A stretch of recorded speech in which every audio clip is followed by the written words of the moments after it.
ঘুরে এসে শাশুড়ি মায়ের হাতের নিজের পালা হাঁস দেশি মুরগি রান্না করলাম আমার জামাইয়ের পছন্দের। 2 দিনের একটা ছোট ব্লগ আপনাদের সাথে শেয়ার করব। তার পাশাপাশি একটা ছোট্ট বেবিকে দেখতে গিয়েছিলাম। সবকিছু নিয়ে আজকের এই ছোট্ট ব্লগটা। তো চলুন দেখে আসি আজকের ব্লগটা। আর হ্যাঁ, কক্সবাজারের ব্লগ এখনো শেষ হয়নি, আসবে আস্তে ধীরে, আপনারা অপেক্ষা করেন, যেহেতু অনেক ব্লগ আস্তে আস্তেই দিব। আসসালামু আলাইকুম, সবাইকে ওয়েলকাম ছোঁয়া ইকবাল লাইফ স্টোরি থেকে।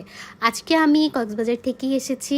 কক্সবাজার থেকে এসে ঘুমিয়েছি। আমরা সকাল ভোর 8টায় এসেছি। এসেই আমরা জাস্ট ব্রেকফাস্ট করে ঘুমিয়ে পড়েছি। আপনাদের ভাই অলরেডি অফিস চলে গিয়েছে। ওর আজকে একটা মিটিং ছিল, তো ও খুবই সকালে গিয়েছে, মানে 11টায় চলে গিয়েছে। তখন আমরা ঘুমিয়েছিলাম, যেহেতু সারা রাত জার্নি করেছি। আমি, ইয়াশা, আমার দেবর, আমরা পুরো দমে ঘুমিয়েছি। আসলে আমাদের তো আর অফিস নাই, সো মন ভরে আমরা ঘুমিয়েছি। উঠেছি 4টায়। ওঠার পরে আপনাদের ভাইয়া বলল যে আড়ংয়ে যাও, একটু শপিং করো। তো আমিও ভাবলাম হ্যাঁ, যাওয়া দরকার। একটা ছোট বেবিকে দেখতে যাব। আপনাদের ভাইয়ার এক কলিগের বেবি হয়েছে, সো আমি এখনো দেখতে চাইনি।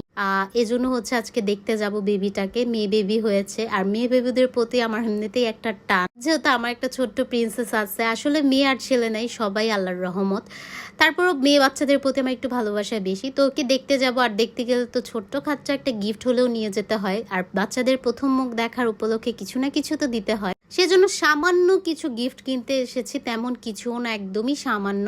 এজন্য আড়ংয়ে চলে এসেছি। বেবিদের কমফোর্ট একদম ড্রেস থেকে শুরু করে জুতা সবকিছুই আড়ংয়ে খুবই মানে কমফোর্ট। এজন্য আমি সবসময় নিউবর্ন বেবি বা আমার বাচ্চাকেও আমি ম্যাক্সিমাম সময় সুতির ড্রেস বলেন বা একদম কমফোর্ট ড্রেসগুলো আমি আড়ং থেকে নেওয়ার চেষ্টা করি। এই আড়ংটা অনেক বড়, ঘুরে ঘুরে কেনা যায়। তো এটাতেই আমি চলে এসেছি মেরাদিয়ার কাছে। তো এখানে অনেক কালেকশন ছিল। আসলে নিউবর্ন বেবিদের না ছেলে আর মেয়ে নেই। তো এখানে আমি অনেক শুজ দেখছিলাম।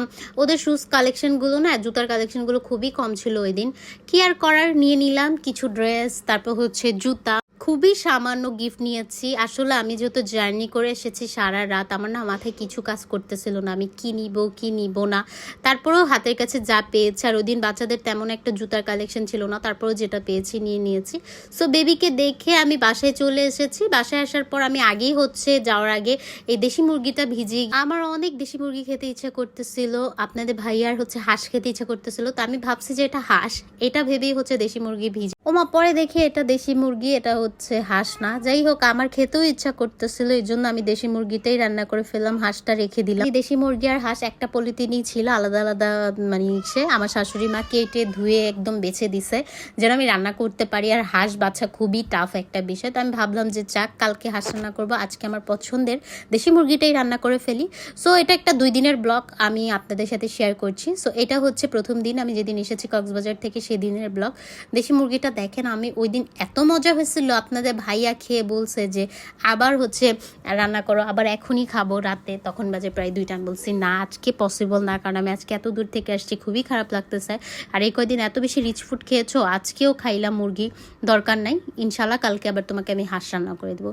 কি আর করার, মানে তাকে হচ্ছে রান্না করে দেই নেই, আমরা ঘুমিয়ে গিয়েছিলাম। আর আপনার ভাইয়া অফিস থেকে আসার সময় রসমালাই নিয়ে এসেছে, সেটা খেয়েই হচ্ছে রাতে আমরা ঘুমিয়ে যাই। আর সত্যি বলতে আমি খুবই লাকি, এমন একজন শাশুড়ি পেয়েছি যে কিনা আমার পছন্দ, আমার জামাইয়ের পছন্দগুলো খেয়াল রেখে দেশ থেকে এটা ওইটা পাঠায়। আসলে এমন শাশুড়ি এই যুগে পাওয়া অনেক অনেক ভাগ্যের বিষয়। আলহামদুলিল্লাহ, আল্লাহর কাছে লাখো কোটি শুক্রিয়া যে মহান আল্লাহ তাআলা আমাকে এমন একজন মা দিয়েছে।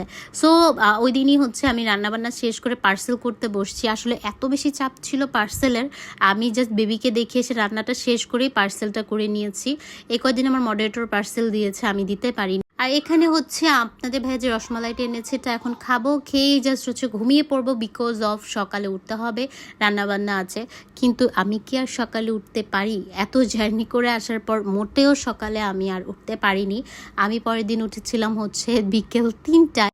আমার মেয়ে একদমই সারাক্ষণই ঘুমিয়েছে। আমি 3টায় উঠেছি, উঠেছে 4:30টায়, কারণ সারা রাত জার্নি করে আসার পর বাচ্চারা কখনই পরের দিন একদম তাড়াতাড়ি উঠবেন, এটাই স্বাভাবিক। আর আমি তো এমনিতেও ঘুমাই।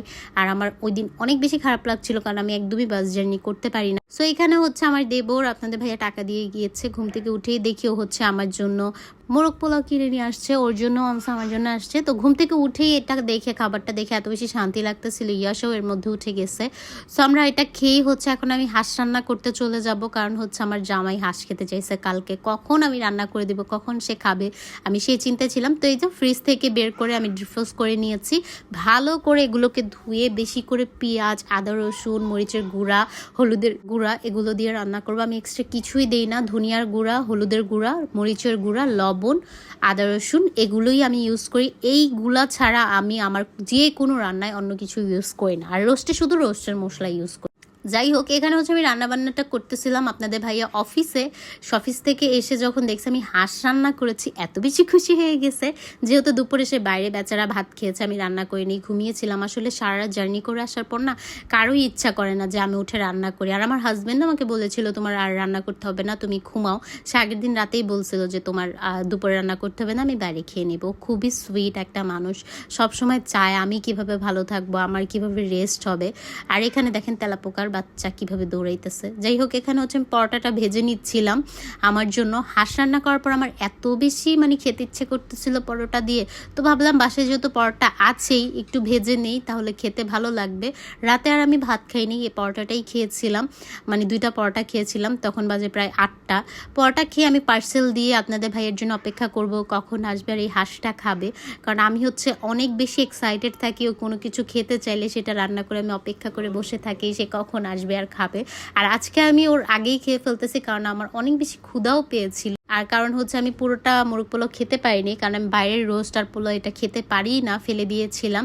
তারপর একটু রেস্ট নিয়ে 11টার দিকে আমি আমার শাশুড়ি বানানো এই আচারটা খাচ্ছিলাম, খুবই মজা ছিল আচারটা।